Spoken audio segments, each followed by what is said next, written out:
going on, everybody? Mike McIntyre here, back from All Things Sports, back in the garage studio. Today I have a brand new review and unboxing for you. Thanks to Santic Cycling for sending this out. I have a bunch of stuff to show you. Let's get into it.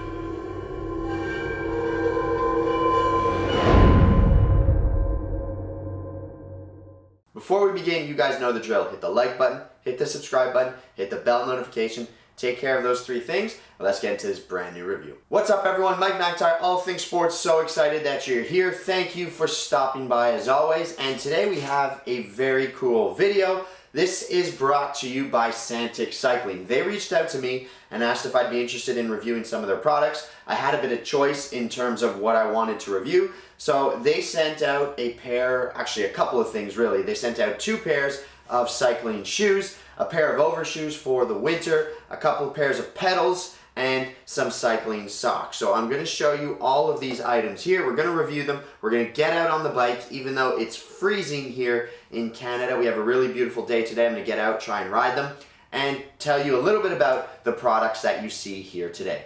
Over here, these are the first things they sent out. These are a pair of cycling overshoes. Now, given that it is winter here in Canada, we've actually had snow already. Unfortunately, it came extremely suddenly here, and one weekend we were out riding in shorts and t-shirts, and a couple days later we had snow on the ground. And a pair of overshoes are the perfect piece of equipment to use in that kind of condition. So Santic sent out these overshoes right here. This is the first time I see them. They have like this felt liner on the inside, sort of a rubbery nylon, if you will, coating on the outer part of the overshoe. 2 slots, obviously, the heel and the forefoot area where the cleat would stick out. Zipper in the back with a little piece of Velcro, and overall they look to be perfectly good. Felt material, we'll see how warm they are, but they look to be really, really good. They have some stretch to them as well because there's an elastane piece built into them. But those are the overshoes, so those look really cool. The next piece here are pedals. So they actually sent me 2 pairs of pedals to review with the shoes they sent out. One of these are mountain bike shoes, the other pair is a road shoe. So Santic included a pair of dedicated mountain bike pedals and cleats and a pair of dedicated road pedals. So these are the mountain bike pedals, metal construction. Nice looking sort of spindle here, nice finish on them, and there's not much to them. They're part of their pedal series, double-sided obviously, so you can clip in on either side. They are not, just by feeling it, they don't feel extremely lightweight. I don't have the number for you, but really nice looking mountain bike pedal if you're interested in those. Again, you can clip in on both sides. This box here, these are the road pedals. So you get inside, you get the road pedals, and obviously a pair of road cleats. Again, this is sort of a standard Shimano / Look style cleat with the 3-bolt system. They have the metal spindle. To me, this feels a bit more like a plastic pedal. Single-sided clip-in this time, standard, road pedal here. Now the main pieces, okay? So these 2 boxes here, these are their cycling shoes. Now, they do make quite a few different pairs. Again, I had some say in which ones I wanted to review. So this model here is in a gray color. This is their carbon-soled mountain bike shoe, the top of the range mountain bike shoe that they offer.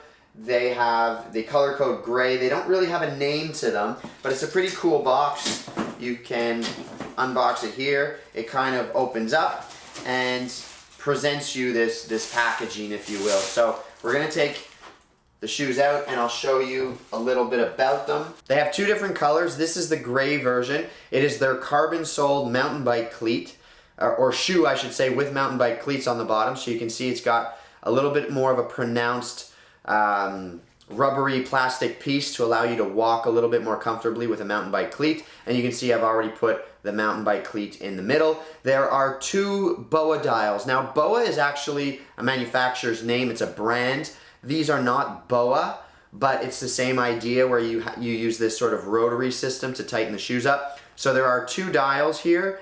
To tighten them, you turn them clockwise, and to loosen them, you have to turn them counterclockwise, and it sort of unlocks them, and you can pull the wiring apart to make it, looser so you can get your foot in. So I can pull it apart that way, and to tighten it, I'll just tighten clockwise, and you can hear the clicks, and you have the BOA there. It's pretty cool material. You have this synthetic sort of leather material making up the majority of the shoe. You have a plastic external heel counter at the back. You have this nice, almost sort of Velcro-like material on the inside of the heel, which is very padded, but it's going to allow you to grip the sock, preventing the shoe from sort of slipping on you. And again, it's a carbon sole with this really unique kind of rough kind of texture at the front. It's hard to describe it. It really gives you this sort of rugged look, like a mountain bike shoe or a gravel shoe nowadays. I'll probably use these in that kind of application.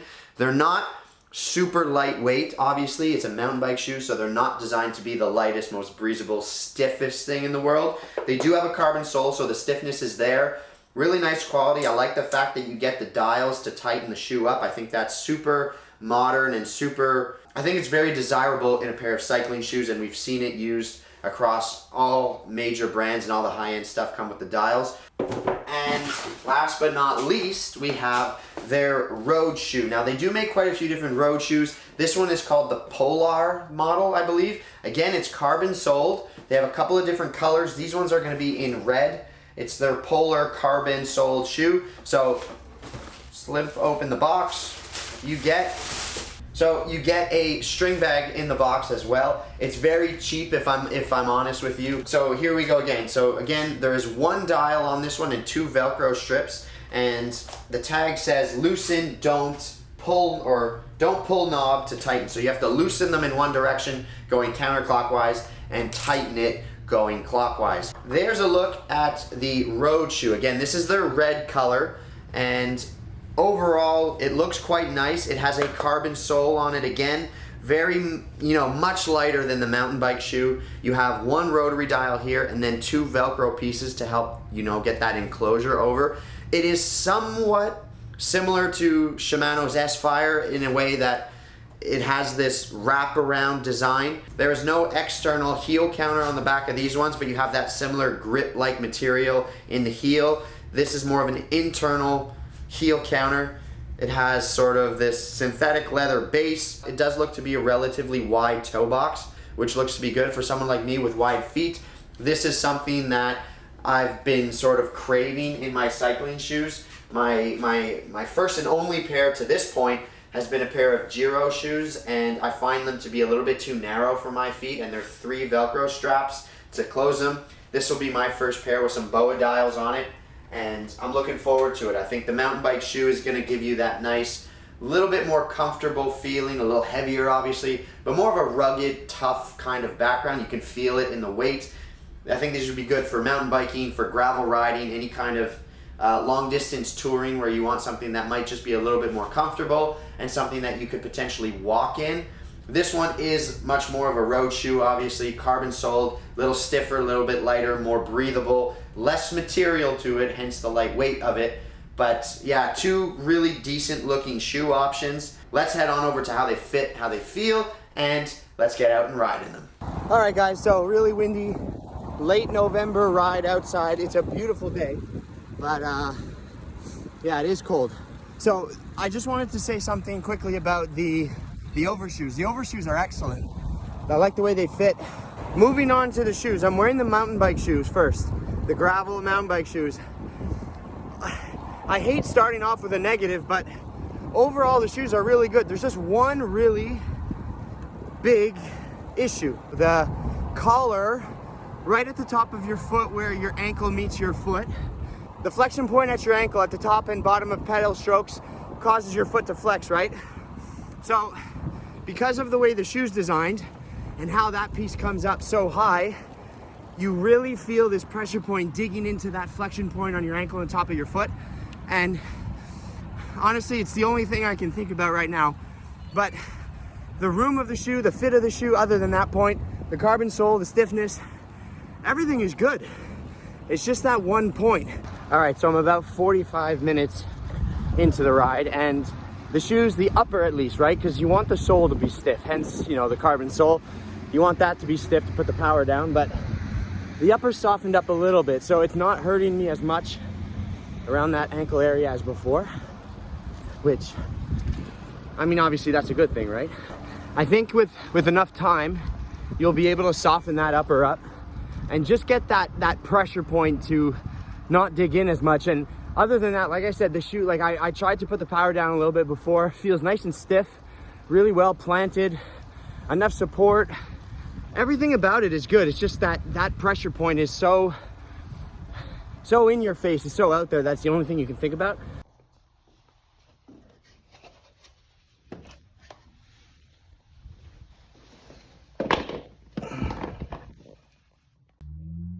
All right, I got the road shoes on, and we're gonna head out and try these suckers out.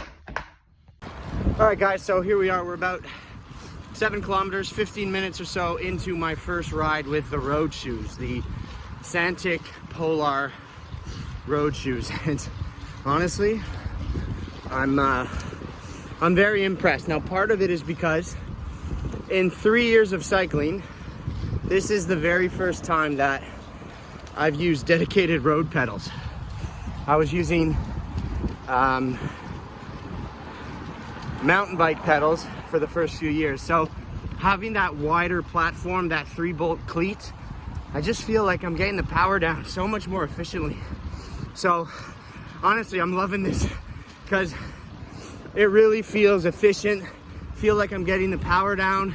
It's comfortable. So part of this experience right now is down to the pedals and the first time using actual road pedals. But the other part is the shoe. Now the shoe fits really nicely for me. I have a wide foot. There's plenty of room in the toe box, which is great. Really comfortable fit. I would have preferred BOA dials everywhere instead of the Velcro, but I mean, obviously that's not how the shoe was designed. So that's a little critique maybe, but honestly the fit of it is excellent for my foot. And I love the carbon sole, nice and stiff, no pressure points. And I really feel really good in these. So first impressions are excellent, if I'm honest. All right, guys, so there you have it. There's my review of the Santic cycling shoes that they sent out, as well as the pedals and the Overshoes. Thanks to Santic for sending them out. I'm very interested in hearing what you guys think. Which model do you prefer? If you're interested, check out their website. They do have a lot of different stuff on it. Thanks to Santic for sending these out. Mike McIntyre, All Things Sports. I'm signing out for now. I'll catch you guys in the next video. Until then, take care. Thanks for stopping by.